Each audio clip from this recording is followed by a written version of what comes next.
विनेश फोगाट हाल ही में ओलंपिक से अयोग्य घोषित हो गई थी, जिसके बाद उनको लेकर खूब सारी चर्चाएं होने लगी थी।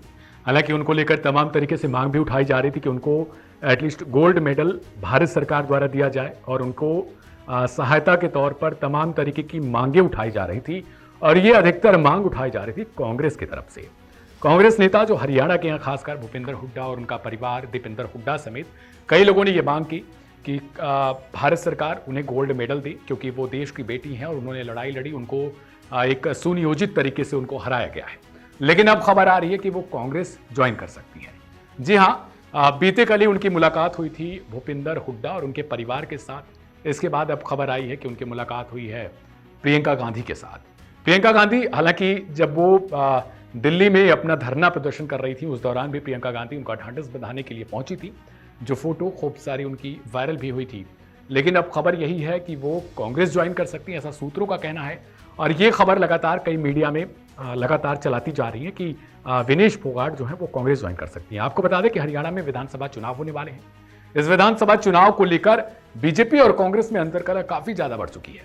और खबर यह भी आई है कि बीजेपी की तरफ से एक नोटिस जो है वो चुनाव आयोग की तरफ भेजा गया है। ईसीआई से ये मांग की गई है कि हरियाणा में विधानसभा चुनाव को फिलहाल के लिए टाल दिया जाए। जिसके बाद भूपेंद्र हुड्डा जो है वो लगातार इसको लेकर बीजेपी पर हमलावर हैं। उनका कहना है कि बीजेपी जानती है कि उसे हारना, उसकी हार जो है वो विधानसभा में तय है। अब चाहे ये आगे बढ़वा लें डेट को या फिर किसी प्रकार से और भी गणित करें, लेकिन बीजेपी हरियाणा में जीतने वाली नहीं है। भूपेंद्र हुड्डा ने यह भी कहा था एक सवाल के जवाब में कि चूंकि हरियाणा सरकार ने उनके लिए रजत पदक की घोषणा की थी, लेकिन हमारी जो मांग थी, कांग्रेस की जो मांग थी, वो यही थी कि कम से कम देश की बेटी के साथ जो घपला किया गया है, जिस तरीके से उनको सुनियोजित तरीके से हराने की कोशिश की गई है, उसके बाद उनको गोल्ड मेडल देना चाहिए था। इसके साथ ही कई तरीके से उनका स्वागत करने से लेकर बहुत सारी मांग उन्होंने रखी है। लेकिन साफ साफ उन्होंने कहीं ना कहीं इस पूरे घटनाक्रम को लेकर बीजेपी पर आरोप मढ़े कि सुनियोजित तरीके से बीजेपी की ही ये कोशिश रही है कि कम से कम वो इसमें पास हो जाए।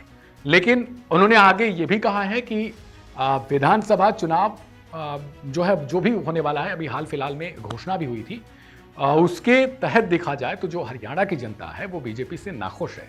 अब हरियाणा की जनता बीजेपी से कितना नाखुश है, ये आने वाले चुनाव में ही पता चलेगा।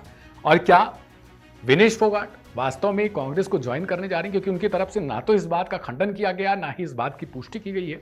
लेकिन हाल फिलहाल में देखा गया कि उनकी जो मुलाकात है कांग्रेस नेताओं के साथ, वो लगातार चल रही है।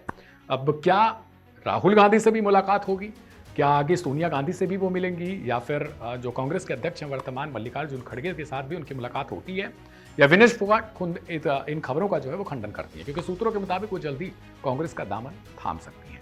यही नहीं बल्कि उनको विधानसभा में टिकट भी दिया जा सकता है। बहरहाल इस खबर को लेकर आपकी अपनी क्या राय है उसे कमेंट बॉक्स में ड्रॉप करिएगा। और विनेश फोगाट को लेकर जो आवा भगत जिस तरीके से हुड्डा परिवार की तरफ से किया गया था और कांग्रेस की तरफ से किया गया था, और कहा जा रहा था कि बीजेपी ने जानबूझकर इनका स्वागत सही तरीके से नहीं किया, इसको लेकर भी अपनी राय आप कमेंट बॉक्स में ड्रॉप करिएगा। क्या हरियाणा में विनेश फोगाट को चुनावी मैदान में उतरना चाहिए, इस पर भी अपनी राय जरूर दीजिएगा। मेरा नाम था दिव्यांशु, आप देख रहे थे वन इंडिया हिंदी। नमस्कार।